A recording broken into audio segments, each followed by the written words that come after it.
All right, here we are. Everything's working. There we go.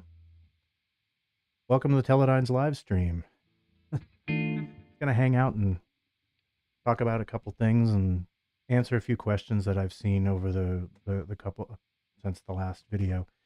And we'll just see where it takes us for the evening. And if you guys want to join in, chat, I'll respond to anything you want to talk about. The video, music related, whatever.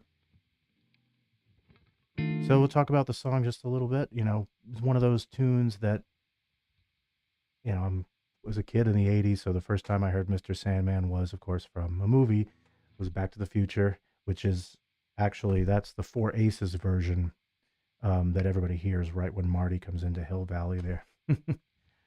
um, and then when I heard Chet's version later, I just just makes such a wonderful guitar instrumental. I always wanted to learn it. It took me years and years to finally get around to learning how to use one of these, thumb picks, and then actually just taking the time and breaking it down like I talked about in the video. And you just keep going measure by measure by measure. The next time you do another fingerstyle tune, it just gets easier, and the next one gets easier, and so on and so forth. It's just getting used to separating that.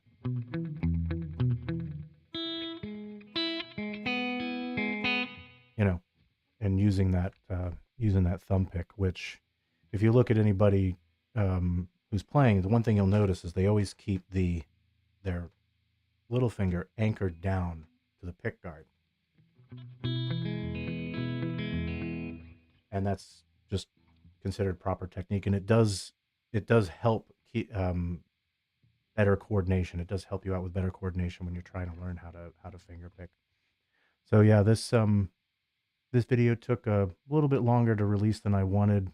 It's also is a little longer. It's about 15 and change. Normally it's like 8 minutes. So, and I don't really try to make anything specific length. I know like with YouTube or whatever they say get 10 minutes or more, but I just try if it needs to be longer, it's longer. If it's shorter, it's shorter. Just whatever the information that I need to get out there. I mean, it's a video, so you can pause it, rewind it, you know, go back and watch it again. You can use the speed settings. That's a great tool with YouTube where you can slow it down by just to 75% or half, and it doesn't change the pitch. So it makes it a lot easier to learn songs. I've used it several times to try to figure out exactly what people are doing, and just writing the tablature for it, trying to find, you know, watching it to try to be as accurate as I can with these lessons. And you know, so, and I try to spend time cutting out any bloat for the video and try to make it as concise as possible, like I said. Let's see.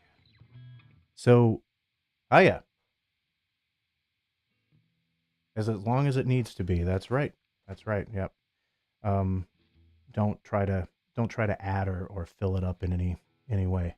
How you doing? Good evening. And let's see, a couple of questions I got. One question I got was, I don't know what video it was related to. I think it was That's All Right Mama, but was how to strum with a thumb pick, and it's kind of just getting control of that. You kind of twist your wrist a little bit. That way, it kind of glides over the strings instead of you're finger picking and then you try to strum with it like that. It's just super loud.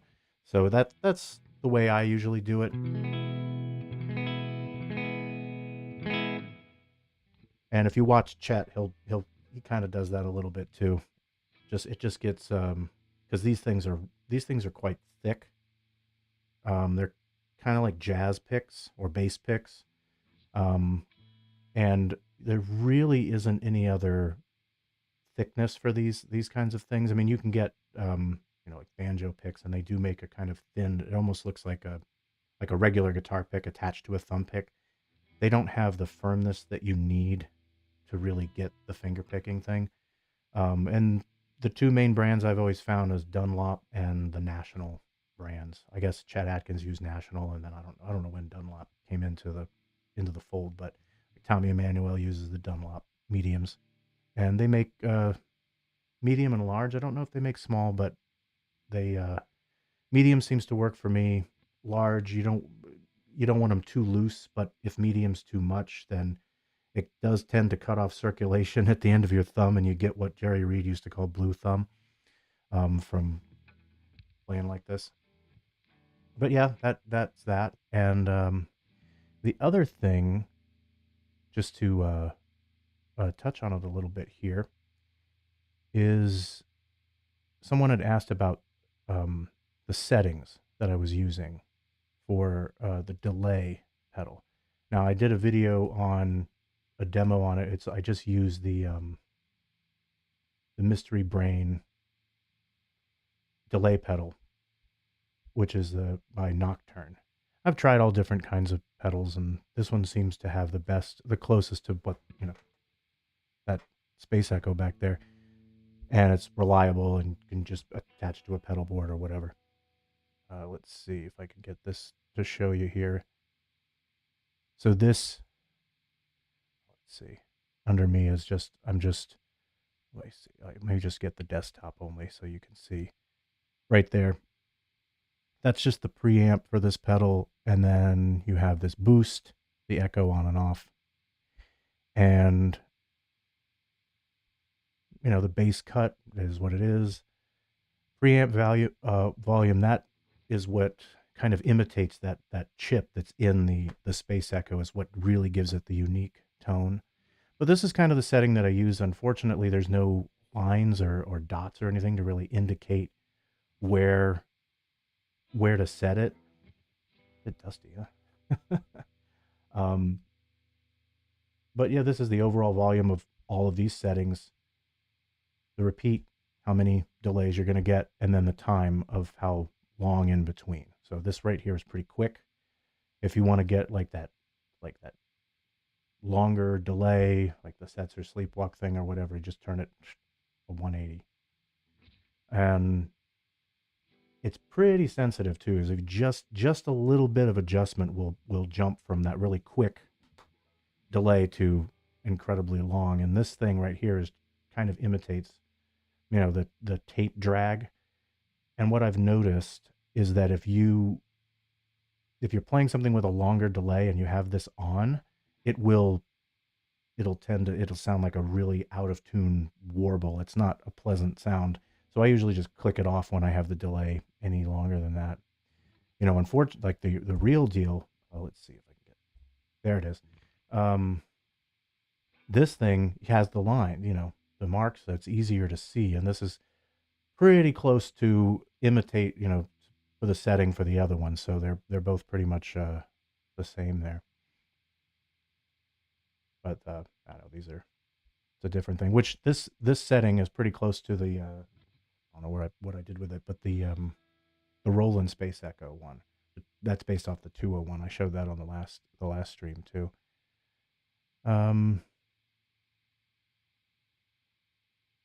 So someone asked about what amp I used as well. It's an old 63 or 64 Fender Bassman. I think this is a 64. The other one I use is a 63.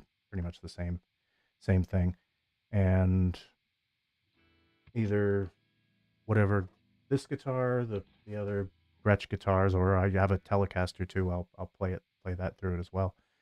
It's a great sound. It's usually just the Mystery Brain. Sometimes I use a spring verb. It's the Dan Electro. I did it on some of the surf stuff like Walk Don't Run, Hawaii 5-0. I used it. It was the Dan Electro Spring Echo or whatever it's called. That's pretty good. I used to use a Vans amp pedal. That's a really great. I don't think they're in business anymore, but they are one of the best spring verb pedals you can get. Unfortunately, everybody uses the one spot connector to connect all their pedals.